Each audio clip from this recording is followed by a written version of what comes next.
പരിശുദ്ധ ഖുർആനിലെ വളരെ സംഭവബഹുലമായ ഒരു ജീവിതത്തെക്കുറിച്ചുള്ള സൂചനകൾ മാത്രമാണ്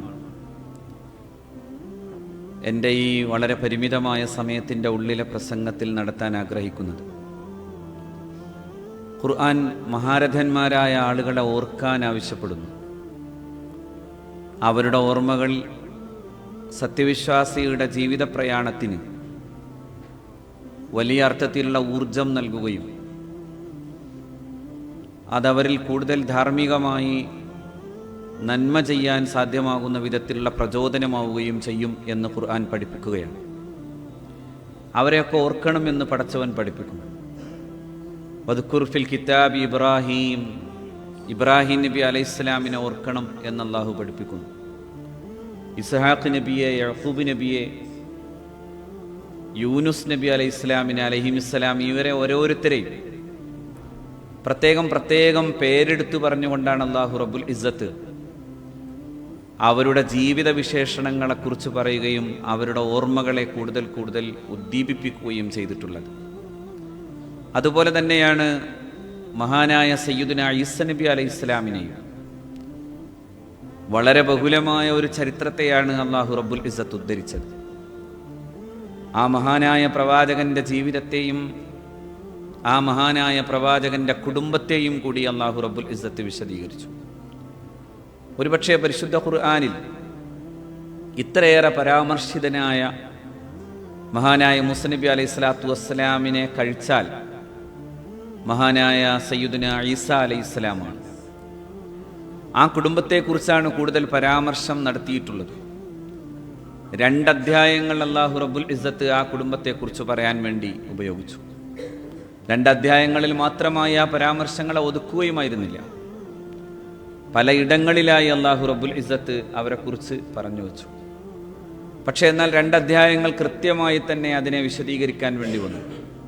സൂറത്തു ആലു ഇമ്രാൻ അത് ആ കുടുംബത്തെക്കുറിച്ച് പറയാനാണ്. ഇമ്രാൻ കുടുംബത്തെക്കുറിച്ച് പറയാൻ. ഇമ്രാൻ കുടുംബത്തിൽ ജനിച്ച മറിയം റളിയല്ലാഹു തആല അൻഹയെക്കുറിച്ച് പറയാനാണ്. അവർ അത്രമേൽ സ്വീകൃതമാകുന്ന, അത്രമേൽ സ്വീകരിക്കപ്പെടുന്നതിനെക്കുറിച്ചാണ്. അവരെ ഗർഭം ധരിച്ച സമയത്തുണ്ടായിരുന്ന ഹന്നാ ബീവി റളിയല്ലാഹു അൻഹയുടെ ജീവിത വ്യഥകൾ, മനോവേദകൾ എല്ലാം അല്ലാഹു റബ്ബുൽ ഇസ്സത്ത് പറയുന്നുണ്ട്. അല്ലാഹുവേ, ഞാൻ ഗർഭം ധരിച്ചതൊരു പെൺകുഞ്ഞായി പോയല്ലോ എന്ന്, ഞാൻ പ്രസവിച്ചതൊരു പെൺകുഞ്ഞായി പോയല്ലോ എന്ന് പറയുന്നത് കാണാനാവും.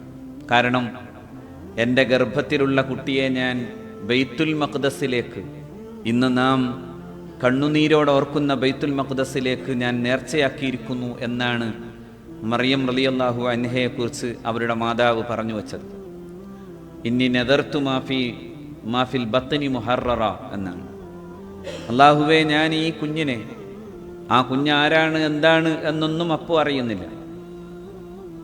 അതുകൊണ്ടാണ് അങ്ങനെ തന്നെ പറഞ്ഞത്, ഞാൻ ഈ കുഞ്ഞിനെ, എൻ്റെ ഈ വയറിനുള്ളിൽ വളർന്നു വരുന്ന കുഞ്ഞിനെ ഞാൻ ബൈത്തുൽ മഖ്ദസിൽ അള്ളാഹുവിൻ്റെ പരിശുദ്ധമായ തൃപ്തിക്ക് വേണ്ടി നേർച്ചയാക്കുന്നു എന്നാണ് പറഞ്ഞു വച്ചത്. പക്ഷേ ഫലമ്മ വളഅതു, അതിനുശേഷം അവർ പ്രസവിച്ചപ്പോൾ അവർ പറഞ്ഞു, റബ്ബി ഇന്നി വളഅതു ഉൻത, പഠിച്ചവനെ, ഞാൻ പ്രസവിച്ചതൊരു പെൺകുട്ടിയാണ്. പെൺകുട്ടിയും ആൺകുട്ടിയും സമമല്ലല്ലോ, അതുകൊണ്ട് ഞാൻ എന്തു ചെയ്യും എന്നായിരുന്നു.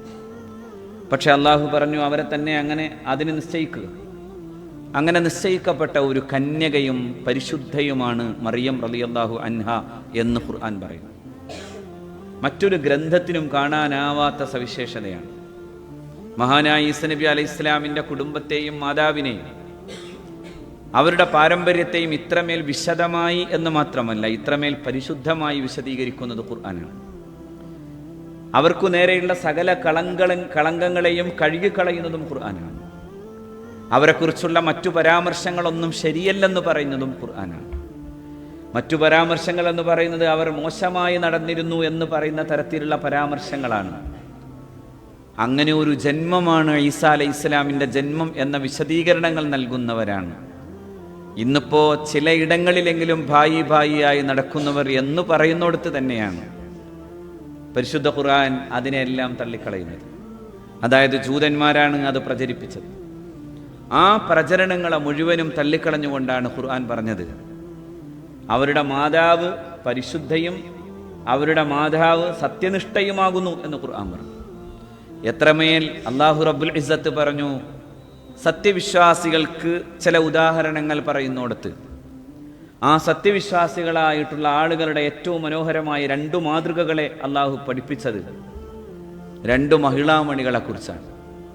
ദറബല്ലാഹു മസലൻ ലില്ലദീന ആമനു ഇംറഅത ഫിർഔൻ. ഒന്ന് ഫറോവയുടെ ഭാര്യയായിരുന്ന ആസിയ റളിയല്ലാഹു തആല അൻഹയെ കുറിച്ചാണ്.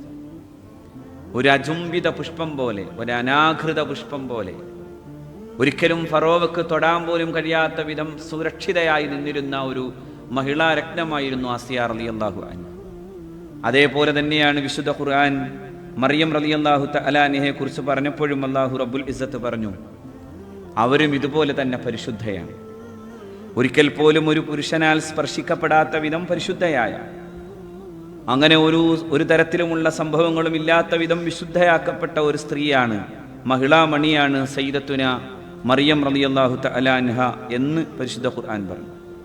വലറബല്ലാഹു മസലൻ ലില്ലദീന ആമനു ഇംറഅത ഫിർഔൻ ഇദ് ഖാലത് റബ്ബി ഇബ്നി ലി ഇൻദക ബൈതൻ ഫിൽ ജന്ന വനജ്ജിനി മിൻ ഫിർഔന വഅമലിഹി വനജ്ജിനി മിനൽ ഖൗമിദ് ളാലിമീൻ.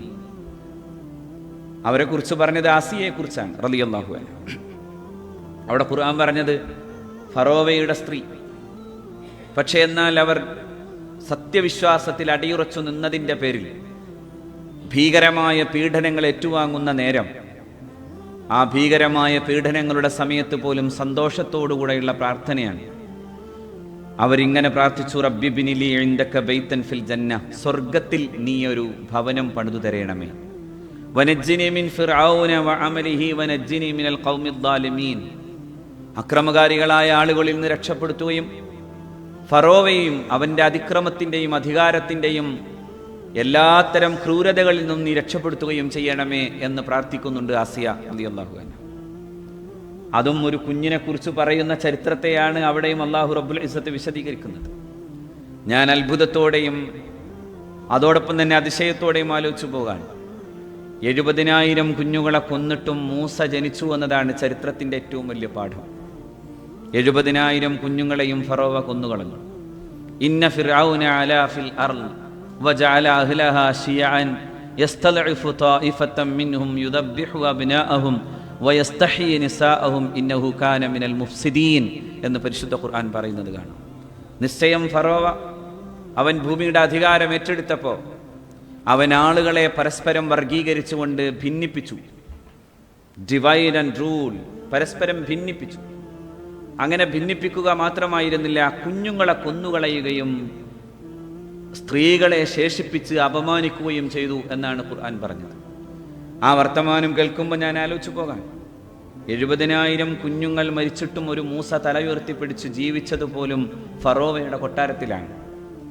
ചരിത്രത്തിൻ്റെ വല്ലാത്ത കാവ്യനീതിയാണ്, അതിമനോഹരമായ കാവ്യനീതിയാണ്. ആരെ ഇല്ലാതാക്കിയിട്ടാണോ തൻ്റെ ഭരണസ്ഥാപനം നടത്തണമെന്ന് ആഗ്രഹിച്ചത്, അതേ മനുഷ്യൻ തൻ്റെ മടിയിൽ വളർന്നു വന്നു എന്ന ചരിത്രത്തിൻ്റെ മനോഹരമായ കാവ്യനീതി നമുക്ക് കാണാനാവും. 10,000 കുഞ്ഞുങ്ങളെ അസ്തമിപ്പിച്ചുകൊണ്ട് തങ്ങളുടെ സാമ്രാജ്യത്തെ വലുതാക്കാൻ വേണ്ടി ആഗ്രഹിക്കുന്ന പുതിയ കാലത്തിൻ്റെ ഫറോവിയത്ത് മനസ്സിലാക്കേണ്ട കാര്യം അതുതന്നെയാണ്. പുതിയ കാലത്തിൻ്റെ ഫറോവിയത്ത് എന്താണോ അന്നു നടന്ന ചരിത്ര സംഭവങ്ങളെ ഓർമ്മപ്പെടുത്തുന്നത്, ആ ചരിത്ര സംഭവങ്ങളിൽ ഒരു കുഞ്ഞിന് ജന്മം നൽകപ്പെടാതിരിക്കാൻ വേണ്ടിയായിരുന്നു ഫിർഔൻ ഏറ്റവും കൂടുതൽ ശക്തമായ ക്രൂരത കാണിച്ചത്. ആ കുഞ്ഞാണ് ജനിച്ചത് ഹസ്രത്ത് സയ്യിദുനാ മൂസ അലൈഹിസ്സലാം. ആ കുഞ്ഞിൻ്റെ പിറവിയെക്കുറിച്ചും ഖുർആൻ വളരെ വിശദമായി പറയുന്നുണ്ട്.